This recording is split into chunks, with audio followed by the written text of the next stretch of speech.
चला आज मस्त असा नारळी भात करूया। आता इथे मी गॅसवर कुकर ठेवला, त्याच्यामध्ये 1 चमच तूप टाकून घेतलेला आहे आणि छान असा याचा तडका देऊन घ्यायचा आहे। छान तडका देऊन घेतला की असे स्वच्छ तांदूळ धुवून घेतलेले आहेत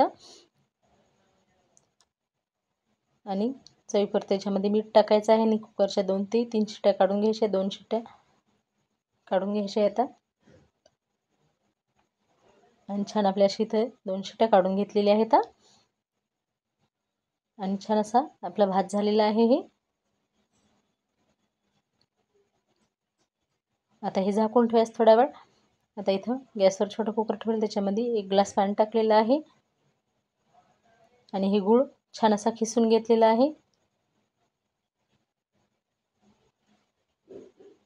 आता या गुळाचा आपल्याला पाक नाही करायचा, गूळ फक्त विरघळेपर्यंत त्याला असं गरम करून घ्यायचं आहे पाण्यामध्ये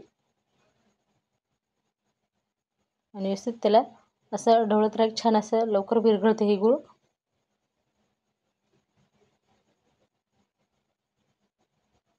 इथे विलायची घेतली, विलायचं कूट घेतलं आहे, बदाम घेतली आणि खोबरं घेतलं आहे खिसून आणि हे थोडेसे जाडसर असे तुकडे घेतले खोबऱ्याचे।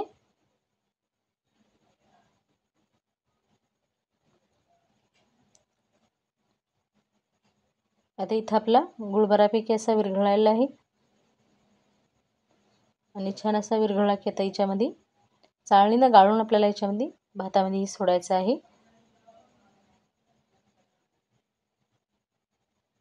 गुळामध्ये कचरा राहते त्यासाठी आपल्याला हे त्याचा विरघळू घेऊन आणि चाळणीने गाळून घ्यायचं आहे विरघळून। आता व्यवस्थित त्याच्यात मिक्स करून घ्यायचं आहे।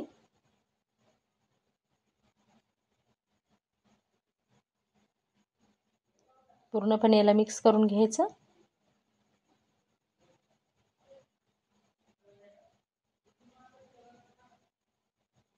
आणि इथं याच्यामध्ये मी तूप टाकलेलं आहे,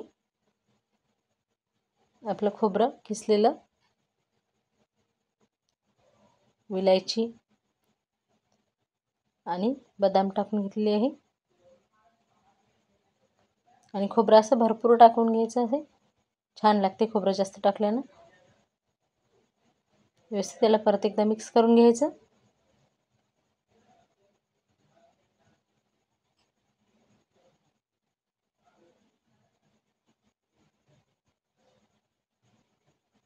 आणि कुकर लावून घ्यायचं। याला मंद आचेवर छान असं 5 मिनिट होऊ द्यायचं। 1 शिट्टी काढून घ्यायची आणि बघू शकता आपला इथं नारळी भात रेडी आहे आणि खूप छान असं झालेला आहे। आता एका डिशमध्ये काढून घेते।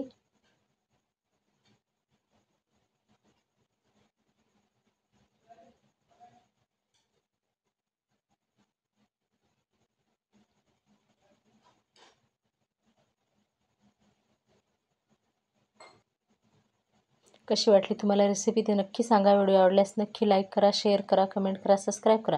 पुन्हा एकदा भेटू एका नवीन छानशा व्हिडिओमध्ये। तोपर्यंत धन्यवाद। सबस्क्राईब करायला विसरू नका। वरून थोडीशी खोबरकीस टाकून घेतली आणि बदाम टाकलेली आहे।